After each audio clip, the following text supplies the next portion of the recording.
Bienvenue à Châteauneuf-de-Randon, ou Chastelnou en occitan, un village à environ 1280 mètres d'altitude, situé en Lozère dans l'ancienne province du Gévaudan. Avant la construction du village, Châteauneuf est uniquement un château. C'est une place forte médiévale bâtie par les Randon vers 1150. Il devient la seconde résidence des barons de Randon. Aujourd'hui, le village est peuplé par 527 habitants. Châteauneuf-de-Randon est notamment connu par la venue de Bertrand du Guesclin, connétable de France. Il est envoyé par le roi Charles V pour chasser les Anglais et ainsi libérer le Gévaudan, alors que la France est très affaiblie par la guerre de Cent Ans. La légende raconte que sous une éprouvante chaleur estivale, le connétable aurait bu une eau si fraîche qu'elle entraîna une congestion qui le fit agoniser jusqu'à sa mort en juillet 1380. Une statue de bronze est alors érigée en son honneur en 1888. En 1632, Louis XIII ordonne le démantèlement du château, dont les pierres serviront à la construction de l'église et à certains bâtiments d'habitation.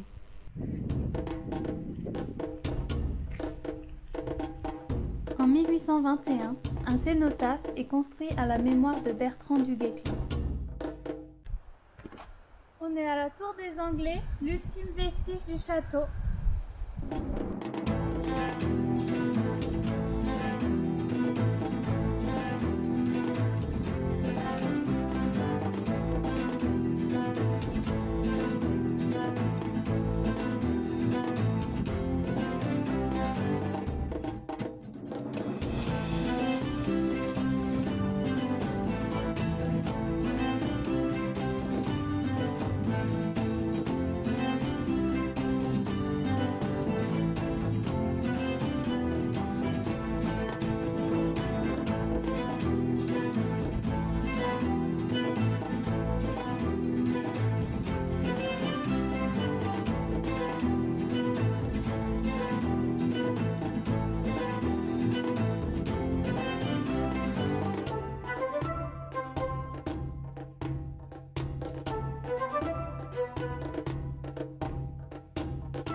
En 1748, l'église du village, située au niveau du cimetière actuel, menace de s'écrouler. Il décide alors de la reconstruire en 1769, à l'emplacement que nous connaissons.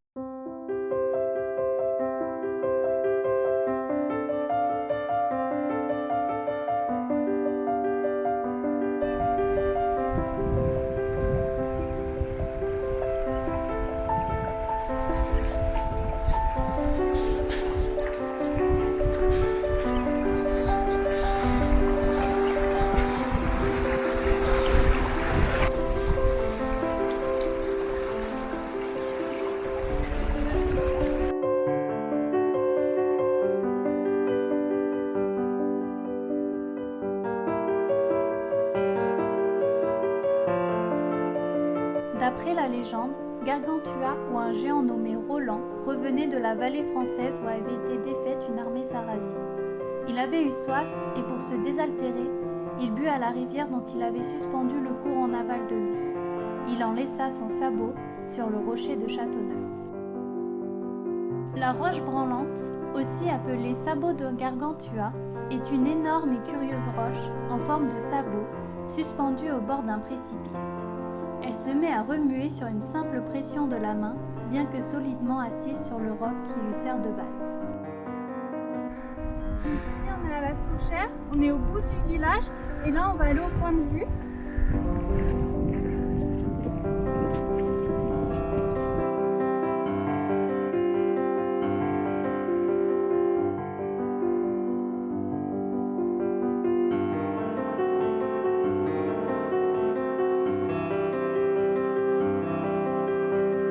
Nous sommes en Margeride, dans le Massif central.